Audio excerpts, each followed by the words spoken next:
मछली पालक भाइयों, क्या आपने कभी ये सोचा है कि अगर एक तालाब में सिर्फ और सिर्फ ग्रास कार्प मछली पाली जाए, वो भी हाई डेंसिटी में यानी ज़्यादा से ज़्यादा, तो कितनी मछलियाँ डाली जा सकती हैं? क्या बिना रोहू, कतला या मृगल के केवल ग्रास कार्प से ही मुनाफा कमाया जा सकता है या नहीं? क्या इसे पालना सही रहता है या नहीं? इससे ग्रोथ पर तो असर नहीं पड़ता। अगर आप भी इन सवालों के जवाब जानना चाहते हैं तो यहाँ हम आपको इस बारे में जानकारी देंगे, क्योंकि एक तालाब में सिर्फ ग्रास कार्प मछली को पाला जा सकता है, लेकिन इसको कैसे सही तरीके से हाई डेंसिटी में पाला जाए, इसका तरीका पता होना बेहद ही ज़रूरी है। इसके लिए भी जानना ज़रूरी है कि शुरुआत में कौन से साइज़ का बीज तालाब में डालना चाहिए, बाद में कौन से साइज़ के बीज को नर्सरी तालाब में डालना है, कब इसे नर्सरी तालाब से मेन तालाब में ट्रांसफ़र करना है और कैसे मछली को जल्दी से 1 से 1.5 किलो तक पहुंचाना है। इन सब चीज़ों की जानकारी एक मछली पालक को होना बेहद ही ज़रूरी है, तभी फ़ायदा मिलता है।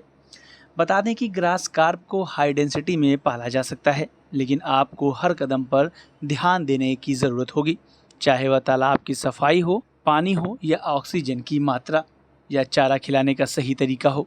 इन सब चीज़ों की जानकारी आपको होगी, तभी आप ग्रास कार्प मछली को तालाब में हाई डेंसिटी पर पाल सकते हैं और आपको इससे फ़ायदा भी होगा और नुकसान होने का ख़तरा बिल्कुल नहीं रहेगा। इसे ऐसे भी समझ सकते हैं कि इसका पूरा एक सिस्टम तैयार करना पड़ता है। अगर सिस्टम को तैयार ना किया जाए, नुकसान होगा, और इसका सिस्टम तैयार कर लिया जाए तो फिर आप तालाब में 5000 मछलियाँ 1 एकड़ में पाल सकते हैं, वह भी किसी नुकसान के बिना। अगर आपने ग्रास कार्प के बीज कहीं से ख़रीदे हैं और बिना किसी तैयारी के सीधे तालाब में छोड़ दिया है, तो इससे मछलियों की ग्रोथ नहीं होगी और तालाब की सेहत भी ख़राब हो जाएगी। जबकि सही तरीका दूसरा है। जब भी आप बीज खरीदें, चाहे वो ज़ीरा हो या फिंगरलिंग, उन्हें सीधे मुख्य तालाब में नहीं डालना चाहिए। सबसे पहले उनके लिए एक नर्सरी तालाब तैयार करना होगा। नर्सरी तालाब का फ़ायदा ये होता है कि कमज़ोर और नाजुक मछलियों को सुरक्षित माहौल मिल जाएगा, जहाँ वो जल्दी से बड़ी और मज़बूत हो जाएंगी। जब तक ये मछलियाँ 150 ग्राम तक हो जाएं, तब उन्हें नर्सरी तालाब में नहीं रखना चाहिए, और जब बीज इस साइज़ का तैयार हो जाए तब उन्हें मेन तालाब में डाल दें।